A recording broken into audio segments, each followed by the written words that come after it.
Hello guys, welcome back to Chero Tips. In this video I'm going to talk about how to fix garden escape auto closes on your Android devices or iOS devices and how you can fix this up.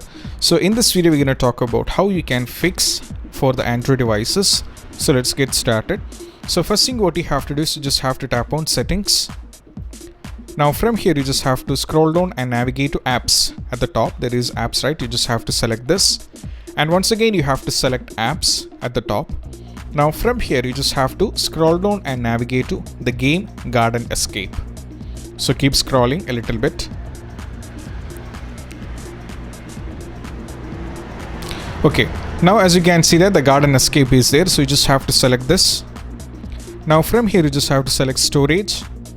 Now there are two options, clear data as well as clear cache. So you just have to tap on both. Clear data, go for OK, as well as also the clear cache is also been done. So this is how you can do this up. And once after that it has been done, you just have to follow the next instruction is you just have to go to the Play Store. And at the search, you have to search for Garden Escape. It is already there, it is written, so you just have to tap on it.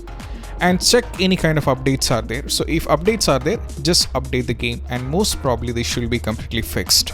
And I hope this video is helpful for you guys, and if you find this video helpful, don't forget to subscribe and click on the bell icon for more notification. See you soon in the next video. Peace out.